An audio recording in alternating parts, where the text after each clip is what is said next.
Hey, you.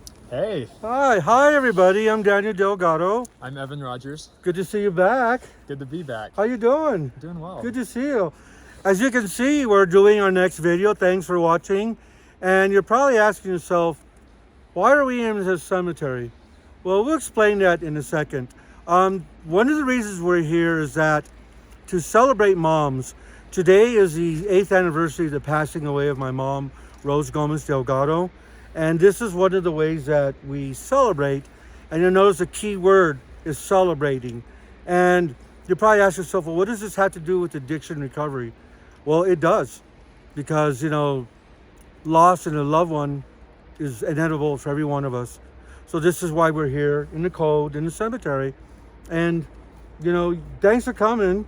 Yeah. I appreciate being here. And, we talk about addiction recovery in this whole project.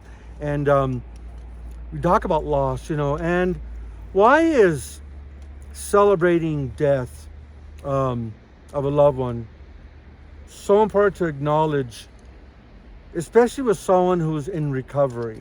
Well, why is that so important? Well, I would say it's important because commemorating and celebrating our loved ones is a part of healing. Okay. And in recovery, we're also healing. Yeah. And so it comes together really naturally. The topic of healing from loss and also recovering from addiction. And so that's really why I believe that that's important, and why I believe it's important to talk about both of those things, which is what the purpose of this video is. Okay. And for me, doing this channel does help me maintain my sobriety. And of course, anniversaries are going to come up, especially death of loved ones. But the job that you do in your profession, you deal with a lot of people who are recovering from addiction. And of course, death is there. Yes. So what are some of the things that you address when you're dealing with your clients who have that particular issue with, right in the middle of recovery, suddenly dad dies, Right. mom dies, Right. that could just, that's a trigger if there is one. Yes, absolutely. And for me, first and foremost, what I usually bring up is how important it is to allow yourself to grieve. I was talking to a client not too long ago, actually, where we were having a conversation along these lines. And what we had talked about is that there is no wrong way to grieve. Hear that? You're going to feel loss. You're going to feel sadness. You may even feel anger. That is okay. Acknowledge those feelings for what they are. Accept them. And when you do that, then you can open the door to healing. Okay, that sounds good, But I've seen people, especially at funerals, they're crying so much, they look like they're going to have a heart attack, And because it's so devastating, the loss, you just want to die and you're feeling so much more. But what about somebody who's had 3 days, 30 days, 90 days of recovery and this happens?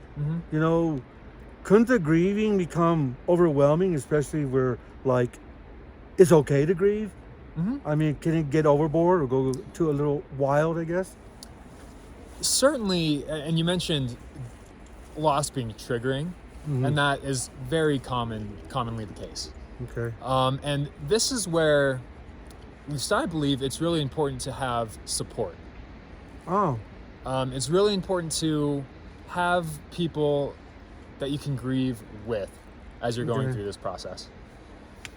And so that takes different forms for different people. For some, it may be a support group. Okay. For others, it may be talking to a friend. Some, it may be talking to other family members. And there are support groups that are specifically tailored for the bereavement process and helping get through that. And so, yes, loss is triggering. These emotions that come with loss are triggering. And that's where that support really becomes vital.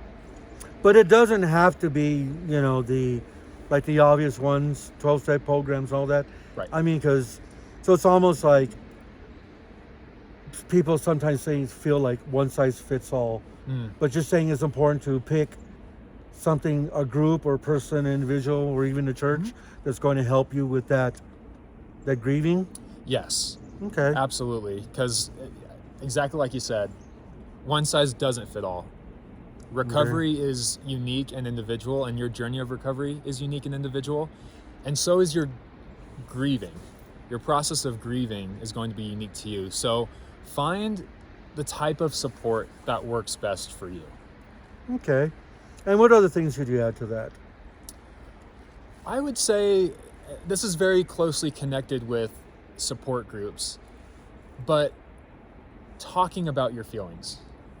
And again, this may be talking with a friend, talking with a family member, going to a support group.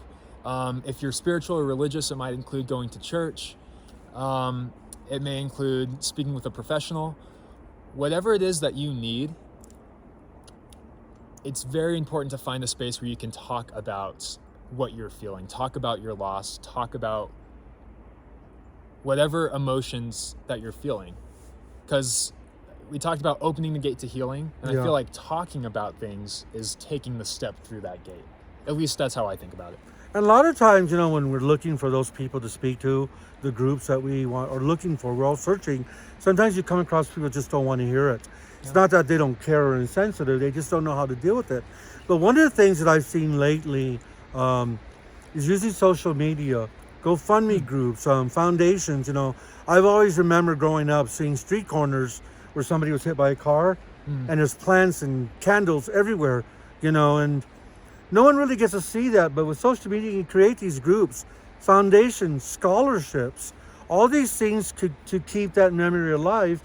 Because for me, whenever I see a street corner intersection with full of plants and flowers, for me, it brings sadness.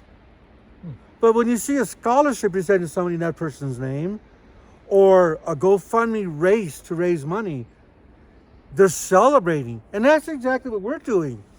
Yes, we mourn and grief and every now and then, but we don't allow it to overwhelm our lives, because the fact is, death happens. Yes. But we celebrate who that person was, but who they still are. That's why it brings me so much joy to be able to come and do this, to bring, roses to other people's moms to celebrate. We're all celebrating together. And to have Rogers here, who understands, the things that people go through. And we do this for my mom, but we also celebrate Father's Day. And why do we do that? Because I wasn't raised with a father, just so you know. Right. And neither was I. My father died when I was quite young. Oh, okay. And so an important tradition in my family was to do things to celebrate my father, or do things to keep him with us, or keep his memory alive, however you want to think about it. And it would often include doing similar things, like coming to cemeteries and paying respects and doing things like that. And so for me, in my own healing, that commemoration that you talked about has been really important for me. And I believe it is for a lot of people. So, just know that recovery is not a punishment. It's not a sin either. A lot of people think it is. Recovery is actually growing, becoming stronger in every way possible. I believe strongly that recovery must include a spiritual element. For me, recovery includes the healing power of the atonement of Jesus Christ. And that's what recovery really is. And this is why the religious aspects are so important to add to every single thing that's out there. Resources like Kim, the YouTube channels, others. We're not alone, and we don't have to be. So recovery is a celebration. Absolutely. And it's your journey. And so take what you learned from this video, find what works for you, apply it to your journey in recovery, to your grief, and let's just go forward together and celebrate recovery, because it's absolutely worth celebrating, just like Daniel said. So thank you so much. We're going to continue helping others and giving roses to other people's moms. See you next time. See you next time. Walk away.